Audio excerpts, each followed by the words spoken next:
আমরা right form ভার্বে এর একটি এপিসোড নিয়েছি, সেটা হচ্ছে রাইট ফর্ম ভার্বে তুমি বস প্রমাণ করো।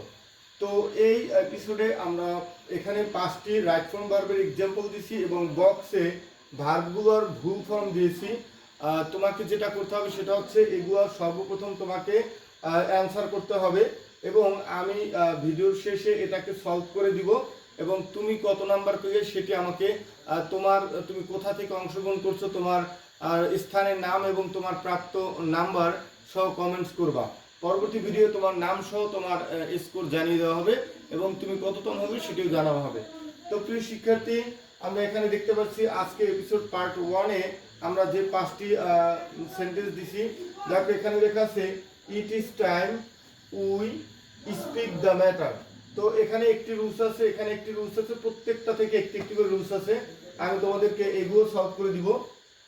তো তোমরা অবশ্যই এটাকে নিজেরা সলভ করে নিবা ভিডিওটি পজ করে। আমি এখন তোমরা ভিডিওটা পজ করে সবগুলো সলভ করবা এবং আমি যখন এটা সলভ করে দিব তারপর তোমরা নিজে কে কত পাইলে স্কোর জানাবা।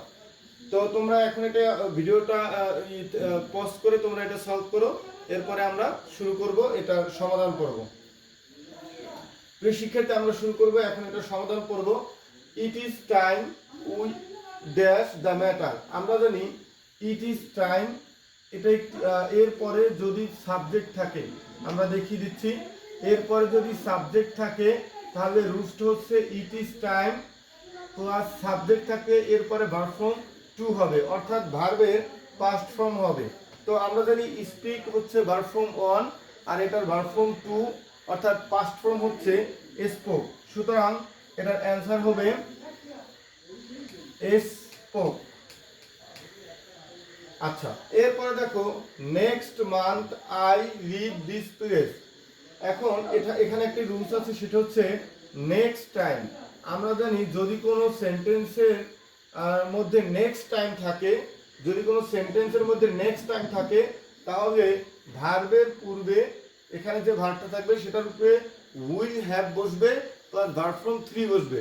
অর্থাৎ রুলসটা হচ্ছে নেক্সট টাইমের পরে will have plus verb form 3, will have plus verb form 3।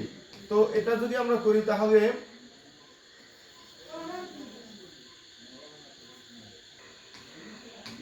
Will have left. তো প্রিয় শিক্ষার্থী, এটি সলভ করলাম। এরপরে দেখো 3 নাম্বার আছে আই মিট হিম এস্টারডে। এটি সঠিক অ্যান্সার হবে যে এস্টারডে। আমরা জানি যদি কোনো সেন্টেন্সের মধ্যে এস্টারডে থাকে, অর্থাৎ যদি এস্টারডে থাকে তাহলে আমরা জানি সাবজেক্ট প্লাস ভার্ব ফর্ম 2 হয়। তো সেক্ষেত্রে এখানে মিট হচ্ছে ভার্ব ফর্ম 1, কারণ এর ভার্বের 3টা ফর্ম হচ্ছে মিট, মেট, মেট। সুতরাং আমার এটা ভার্ব ফর্ম 1, কিন্তু আমার তো বসবে ভার্ব ফর্ম 2 মেট। তাহলে এখানে আমাদের সঠিক হবে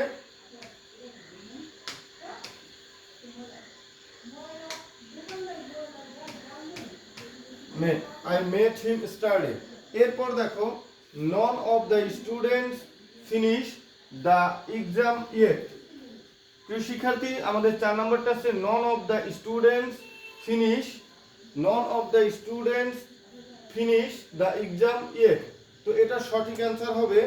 আমরা জানি কোনো সেন্টেন্সের শেষে যদি ইয়েট থাকে, কোনো সেন্টেন্সের শেষে যদি ইয়েট থাকে তাহলে ভার্বের পূর্বে have has plus verb form 3 বসে, অর্থাৎ এই ফিনিশ হচ্ছে ভার্ব ফর্ম 1। আমরা জানি ইয়েট থাকে প্রেজেন্ট পারফেক্ট টেন্স হয়, অর্থাৎ have has plus verb form 3 হয়। তো এখানে ফিনিশ আছে, আমরা ফিনিশ বাদ দিয়ে এটা কি করব, has finished, has finished, has finished. তো প্রিয় শিক্ষার্থী, আমরা এটাও সলভ করলাম। এরপর দেখি 5 নাম্বার হি এনজয়স সুইম। তো আমরা জানি যদি কোনো দুটি ভার্ব হয়, যেমন এনজয় একটা ভার্ব এবং সুইম একটা কি ভার্ব, দুইটা ভার্ব হইলে আমরা জানি পরবর্তী ভার্ব 2 নিয়মে সমাধান করতে হয়। হয়তো বা এটা ইনফিনিটিভ অর্থাৎ 2 প্লাস ভার্ব ফর্ম 1 করতে হয়, অথবা ভার্বের সাথে আইএনজি করতে হয়। এখন আমাদের মধ্যে কনফিউশন হচ্ছে এনজয়স এর পরে টু সুইম দিব না সুইমের সাথে আইএনজি দিব। তো সেটার জন্য আমাদের একটি গ্রামার জানতে হবে, সেটা হচ্ছে এই যে এনজয় একটা জিরান ভার্ব, অর্থাৎ এই ভার্বের পরে যদি কোনো ভার্ব আসে তবে অবশ্যই সেটাকে আইএনজি করতে হবে। সুতরাং এটা রুলস সঠিক অ্যান্সার হবে সুইমিং।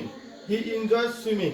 অর্থাৎ কিছু ভার্ব আছে যাদের পরে সবসময় কোনো ভার্ব আসলে আইএনজি করতে হবে, টু যুক্ত ভার্ব বসানো যাবে না।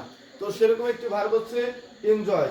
আর এই কি কি ভার্বের পরে ভার্বের সাথে আইএনজি বসে, অর্থাৎ ভার্বের সাথে আইএনজি যোগ হয়, এই ভিডিওটি যদি চাও তাহলে তোমরা কমেন্টস বক্সে আমাকে সবাই কমেন্টস করো, আমি তোমাদের লিংক পাঠিয়ে দেবো। তো প্রিয় শিক্ষার্থী, এবার এই পাঁচটির মধ্যে তুমি কয়টি পারবে সেটি তোমার স্কোর আমাকে কোথায় থেকে অংশগ্রহণ করছো তোমার জায়গার নাম সহ কমেন্ট করো। আর পরবর্তী যে পার্ট 2-তে আসবে, পরবর্তী পার্ট 2-তে তোমার জেলা, তোমার নাম এবং তোমার স্থানের নাম সহ তোমার স্কোর আমরা ভিডিওতে জানিয়ে দেবো। তো সেই পর্যন্ত সবাই ভালো থাকো, সুস্থ থাকো, আল্লাহ হাফিজ।